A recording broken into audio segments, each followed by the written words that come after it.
अमन तो कब्रिस्तान में भी होता है। महबूबा मुफ्ती को किस बात का खौफ? जम्मू कश्मीर चुनाव से पहले ऐसा क्यों कहा? जम्मू कश्मीर में चुनावी बिगुल फूंका जा चुका है। जम्मू कश्मीर में चुनाव के तारीखों का ऐलान होने के बाद सभी पार्टियां जोर शोर से चुनाव प्रचार करने और अपनी रणनीति बनाने में जुट गई हैं। लेकिन ऐसा लगता है महबूबा मुफ्ती को किसी बात का खौफ सता रहा है। तभी तो चुनाव से पहले उन्होंने कुछ ऐसा कहा है जिसकी चर्चा अब तेज है। महबूबा मुफ्ती को किस बात का खौफ सता रहा है, चलिए जानते हैं। नमस्कार, मैं सुधीर कुमार सिंह, वन इंडिया हिंदी में आपका स्वागत है। जम्मू कश्मीर के पूर्व सीएम और पीडीपी की मुखिया महबूबा मुफ्ती ने जम्मू कश्मीर चुनाव को जीतने के लिए अपनी सारी ताकत झोंक दी है।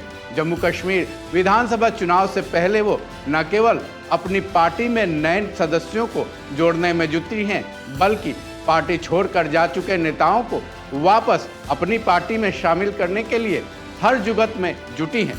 मौका था पार्टी में नए सदस्यों को जोड़ने का और पार्टी के पुराने नेता को वापस पार्टी में शामिल करने का। लेकिन बात जब जम्मू कश्मीर के अमन की आई तो उन्होंने ये कहा, अमन तो कब्रिस्तान में भी होता है। उनके इस बयान के कई मायने अब लगाए जाने लगे हैं। यहाँ तक कि उनके इस बयान को उनका खौफ तक बताया जाने लगा है। चलिए जानते हैं। सबसे पहले महबूबा मुफ्ती ने आखिर कहा क्या है। तो आज हम चौधरी कमर साहब का इस्तेमाल करते हैं। पार्टी में कुछ देर के लिए अलग हो गए थे, मुझे खुशी आज दोबारा वापस आ गए हैं और इनका अपना लोगों में अपना एक असर रसूख है।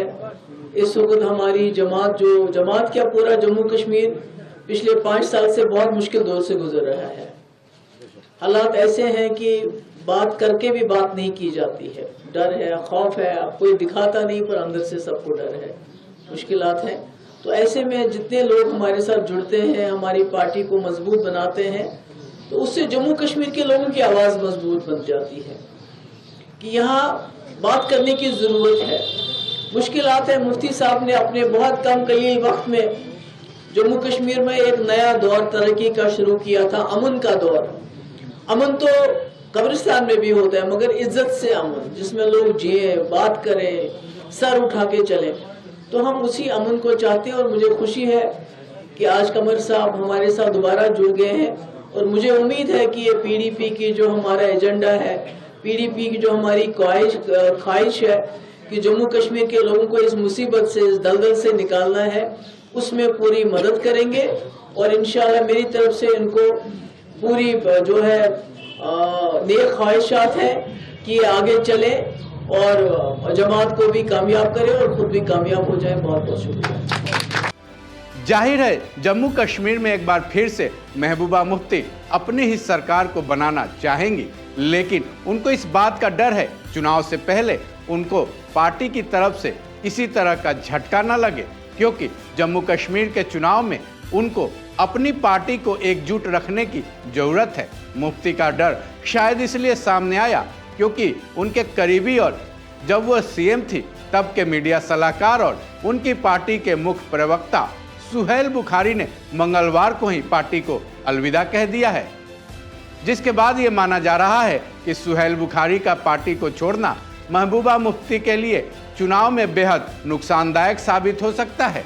इतना ही नहीं, बुखारी के जाने के बाद उनके पीछे उनके करीबी भी पीडीपी को अलविदा कह सकते हैं। ऐसे में शायद मुफ्ती का यही खौफ सामने आया है, भले इनके शब्द अमन शांति वाले रहे हों। इस खबर में बस इतना ही। बाकी अपडेट्स के लिए जुड़े रहें वन इंडिया हिंदी के साथ।